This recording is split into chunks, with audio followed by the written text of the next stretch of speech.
Hello guys, welcome back to Comic Book Cafe. This time around, we're reviewing Doomed issue number 2, which is written by Scott Lobdell. Javier Fernandez is the artist. The colors is Ulises Aurelio. The letter is Corey Breen, and of course the first cover is by, of course, Javier Fernandez, and of course Ulises Aurelio, and the variant cover is done by, Mattis Santillo. Santolouco. Anyway, get the credit where credit's due with this issue. You should give people's names. So, Doomed. So this is an interesting take of, if you never read the first issue, was the Spider-Man, obviously, Doomed series, which was, Spider-Man ended up ingesting Doom, and kind of a Spider-Man Doom thing happened. Well, in this case, we have a kid. His name's Reiser. He's just cleaning up stuff at Star Labs, and somehow he gets some of the Doom stuff apparently on him somehow. At least that's what it seems in the first issue.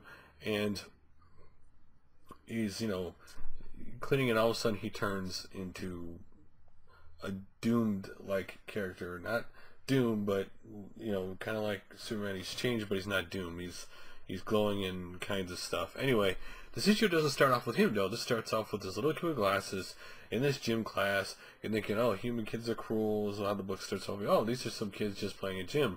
What does this lead up to? And you see this kid with glasses wearing a green jacket in gym class. He can't really do stuff the other kids also can. And then you see his watch goes off, and then he's, oh, this is an alien, and he's worth a lot of money. Bags him, nails him to get the money on the bounty. And he's like, leaves the human kid sitting there because he's an alien. He's a bounty hunter.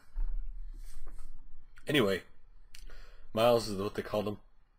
So that little intro is over, and then we go back to our main character, Reiser, who's of course in his doomed form right now, and he's freaking out. He's kind of super freaked out because what's happened to him.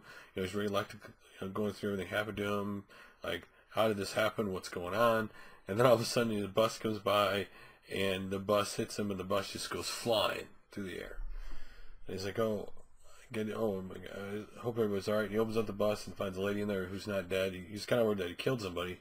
And so he takes her out, kicks the bus out of the way, really far. He's kind of surprised he can do that. And he takes her to safety, and then she wakes up, and she's, right, she wakes up. Cops happen to be there, and they're like, freeze, and she's freaking out saying, save me from this monster, he's a monster, save me. And so he didn't do anything wrong, but, again, perceptions and reality. She sees someone who looks like a monster. She thinks he's up to no good. Cops sees him, kind of right above her. They think he's bad. Look, so, they have us surrounded, and he's like, I don't want to do any bad. Freeze. He puts his hands up, and instinctively, his body, puts up this big glowing light that blinds all the cops. He gets away, and as he's getting away, you can see him think about the girl. Was it Clarence? How amazed she is, how she'll never see him again. Little does he know, you see her on the balcony looking down with the cops where the scene just happened. So you're now wondering, is she really like him? Or is she supposed to like him because Star Labs told her to? Is this a setup? Or is this just accidental now? You start thinking, is this really accidental? So he gets to a place. He thinks he's safe. Wonders if he ever changed back. And then he basically passes out, and he changes back and passes out. So you see his roommate, who's talking, and here's another thing that makes you wonder. His roommate's talking, he's like, yeah, it's too soon yet. I don't know if I should be involved yet.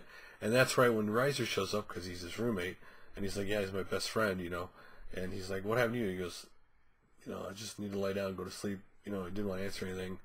But because the way he was talking before he answered, like the girl, is he there being his best friend because he's supposed to be?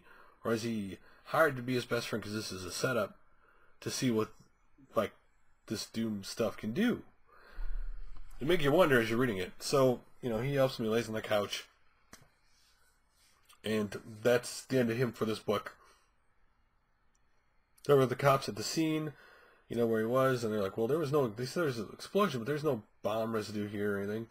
And Miles shows up, and he's like, that's, I got enough DNA samples here. I can track him. This is going to be a nice payday. And he's like, and they're like, freeze, because he's a kid. And he's like, oh, I'm sorry. I think my ball rolled in here. I'm trying to find it. and that's how they end the issue. With obviously the Miles kid's going to go after the doomed Riser guy. Again, not again. While again you can make fun of, well, look at this little kid who's an alien, who's a bounty hunter, who's going to go after this guy. Kind of silly when you think about it, that aspect of it. But everything else is kind of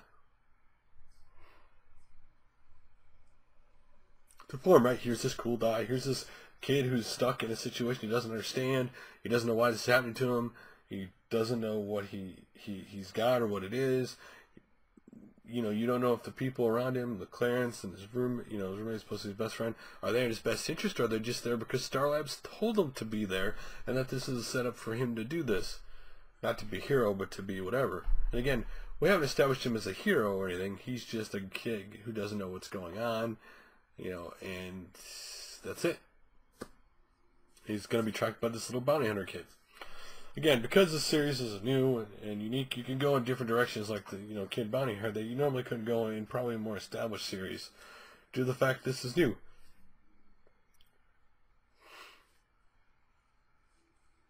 It'll be interesting where they go with Riser and being doomed, because we're interested to see once this little arc with the Bounty Hunter is over, next issue probably. What's it going to do reaction to the rest of the DC universe when they actually meet him, like the heroes and the villains? Like, how are they going to see him? And you don't know if he's a hero or a villain because he's just scared. But it's the same time, you wonder how the rest of the world's going to react to him when, you know, it's finally out there that he's there. Like, how long before Superman comes falling and stuff? Because he's dealt with it before. Anyway, fun little book. You haven't read it.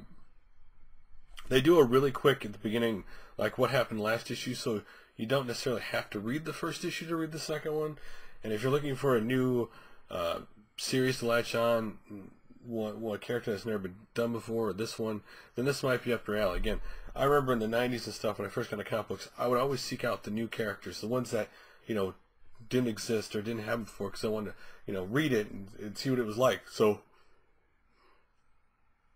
this may very well be up your alley. Anyway, guys, what do you guys think of Doom number 2? If you read the first and second, what do you think it's so far? Do you think it's interesting? There isn't enough, truthfully, there is just as enough in the first issues to really make any real like or not like the character. It's just a character over his head who's got something, you know, got this doomed, and that's all you know. You really don't know much in the first 2 issues overall. But anyway, let me hear your guys' opinions on it. If you read it, like it, don't like it, would you be interested in reading it? Or you're like, nah, I got other comics to read. Anyway, guys, thanks for watching like always, and I'll make another video soon. Later.